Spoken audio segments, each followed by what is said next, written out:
வணக்கம் நேர்களே, நான் உங்கள் ஆஸ்ட்ரோ பூர்ணா. இன்றைக்கி நாம் பார்க்கக்கூடிய சிறப்பு பதிவு குரு பயிற்சி 2026. இந்த 2026 குரு பகவான் மிதுன ராசியிலிருந்து கடக ராசிக்கு உச்சம் பெற போகிறார். வருகின்ற ஜூன் மாதம் 2ஆம் தேதி பயிற்சியாகக்கூடிய ஒரு தன்மை.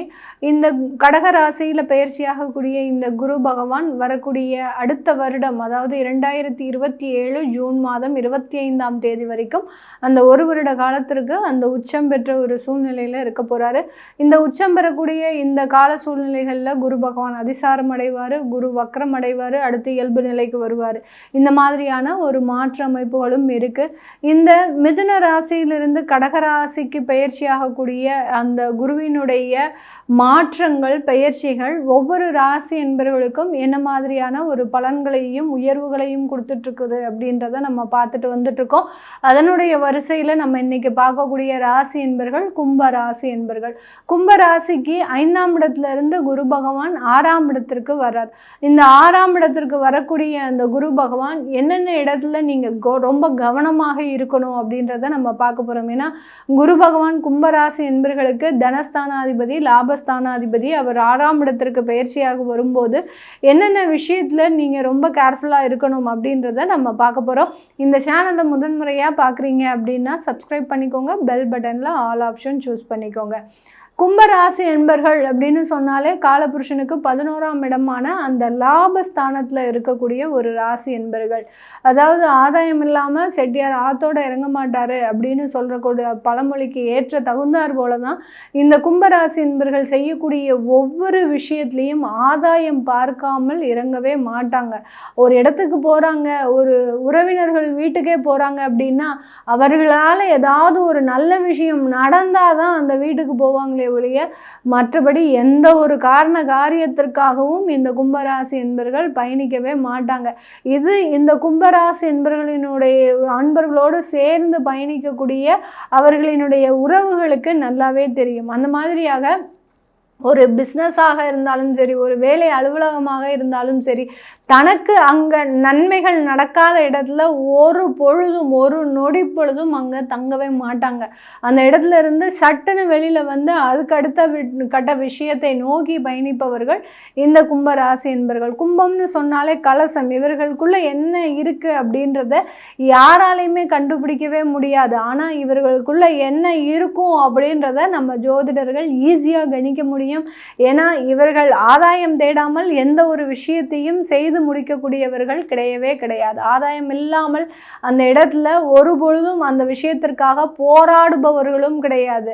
சில ராசி என்பர்கள்லாம் பார்த்தீங்கன்னா அங்கே நல்லது நடக்குதோ கெட்டது நடக்குதோ அது தெரியாமலேயே அந்த இடத்துல போராடிக்கிட்டே இருப்பாங்க. ஒரு ராசி என்பர்கள் நம்ம அந்த இடத்துல நீங்கள் தொழில் செய்யக்கூடாது அப்படின்னு கணிச்சு சொல்லும்போது அந்த தொழிலை தான் நம்ம செய்வோம் அப்படின்றத மாதிரியாக போராடிக்கிட்டே இருப்பாங்க. இந்த மாதிரியாக இந்த கும்பராசி என்பர்கள் கிடையாது. ஏன்னா காலபுருஷனுக்கு 11ஆம் இடம்ன்றது லாபஸ்தானம், மகிழ்ச்சி ஸ்தானம். இவர்களுக்கு ஒரு நன்மை இல்லாமல் எந்த ஒரு விஷயத்தையும் செய்யாதவர்கள் இந்த கும்பராசி என்பர்கள். இப்படிப்பட்ட இந்த கும்பராசி என்பர்களுக்கு கடந்த 1.5 வருடங்களாக ராகுன்ற நிழல் கிரகம் இவர்களை ஆட்டி படைச்சிட்டு இருக்குது. அதாவது யாருக்குமே அஞ்சாதவர்கள் இந்த காலகட்டத்தில் எல்லாருக்குமே பயந்து நடுங்குபவர்களாக இருக்கிறாங்க. ஒரு சில இடத்துல வியாதிகள் இவர்களை துரத்தக்கூடிய ஒரு நேரம், ஒரு சில இடத்துல கடன்கள் இவர்களை துரத்தக்கூடிய ஒரு நேரம். கடன்களுக்கெல்லாம் அஞ்சாதவர்கள் நம்ம கும்பராசி என்பர்கள். எவ்வளோ கடன் வாங்கினாலும் அதை டயத்துக்கு பே பண்ணிவிட்டு அதை டயத்துக்கு முடிப்பவர்கள் இந்த கும்பராசி என்பர்கள். ஆனால் கடந்த 1.5 வருடங்களாக பார்த்திங்கன்னா கடனுடைய சுமை அப்படின்றது அதிகப்படியாக இருந்துகிட்டே இருக்கு. தேவையில்லாமல் பாரத்தை சுமக்காதவர்கள் இந்த அதாவது ஒரு தேவை இருந்தால் தான் அந்த கடன் இருக்கணும் அப்படின்ற ஒரு எண்ணத்தோடு இருப்பவர்கள்.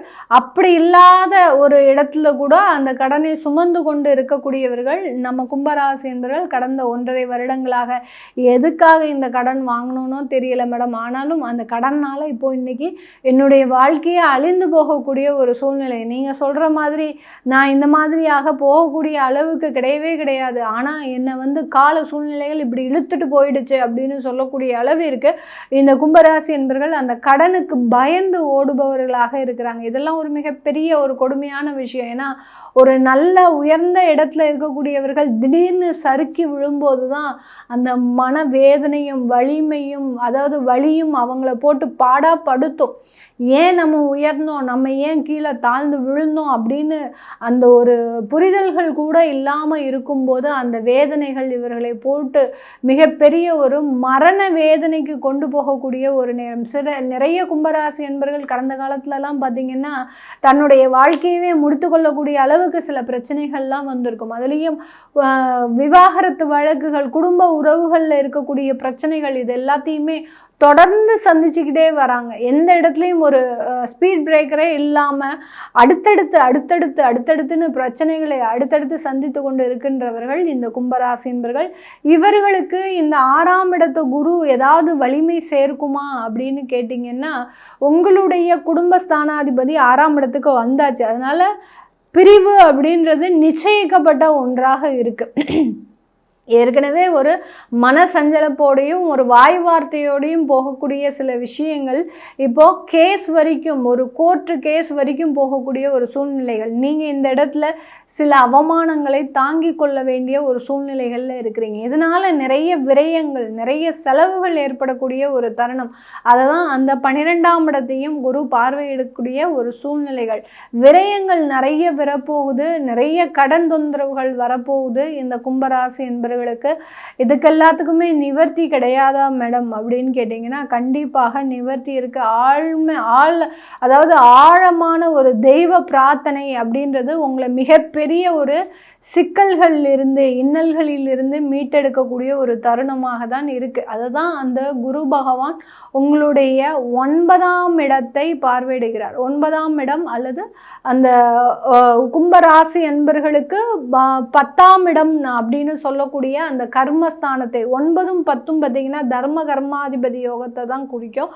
அதனால அந்த 10ஆம் இடத்தை பார்வையிடும் போது ஆட்டோமேட்டிக்காக உங்களுக்கு அந்த 9ஆம் இடமும் செயல்பட ஆரம்பிச்சிடும். அதனால ஒரு தெய்வ பலம் அப்படின்னு இருந்தால் தான் இந்த இடத்துல நீங்கள் மிகப்பெரிய ஒரு பிரச்சனைகள்லேருந்து விடுதலை ஆக முடியும். அப்படி இல்லாத பட்சத்தில் நிறைய பேருக்கு சிக்கல்கள் அப்படின்றது இருக்குது. நிறைய பேர் வெளிநாட்டை நோக்கி பயணிக்கக்கூடிய ஒரு நேரம், அங்கே வேலை வாய்ப்பு கிடைக்கும், அங்கே ஒரு நல்ல வசதி வாய்ப்புகளோடு நீங்கள் இருக்கக்கூடிய ஒரு தருணம், இங்கே இருக்கக்கூடிய குடும்பத்தை அங்கே எடுத்துக்கொள்ள போகக்கூடிய ஒரு தருணம், இதெல்லாமே வெளிநாட்டில் சாதகமாக இருக்குது. உங்களுடைய சொந்த மண்ணில், சொந்த ஊரில் இந்த கும்பராசி என்பர்களுக்கு இன்னும் ஒரு வருட காலத்திற்கு அங்கீகாரம் கிடைக்காத ஒரு சூழ்நிலை அப்படின்றது இந்த ராசி என்பர்களுக்கு இருக்கு. இந்த ராசி என்பர்களினுடைய 2ஆம் இடத்தையும் குரு பகவான் பார்க்கிறார். 6ஆம் இடத்துல இருந்து உச்சமாக இருந்து 2ஆம் இடத்தையும் பார்வையிடுறதுனால உங்களுடைய பொருளாதார வளர்ச்சி வெளியூருக்கு செல்றதுனால அதிகரிக்கக்கூடிய ஒரு நேரம். உங்களுடைய வேலை வாய்ப்புல நிறைய ஒரு மாற்றங்களை சந்திக்கக்கூடிய ஒரு நேரமாக தான் இந்த கும்பராசி என்பர்களுக்கு இருக்க போகுது. இந்த கும்பராசியில் இருக்கக்கூடிய நட்சத்திர அன்பர்கள், அவிட்டம் நட்சத்திர அன்பர்கள் போதுமான அளவுக்கு சில பொருளாதார வளர்ச்சிகள் இருந்தாலும் அதை ஏமாறக்கூடிய ஒரு தருணமும் இந்த கும்பராசியில் இருக்கக்கூடிய அவிட்டம் நட்சத்திர அன்பர்களுக்கு இருக்க போது. அடுத்த சதயம் நட்சத்திர அன்பர்கள் திருமண வாழ்க்கையில் இருக்கக்கூடிய பிரிவுகளை தாங்கி கொள்ளக்கூடிய ஒரு மனப்பான்மை வரணும்.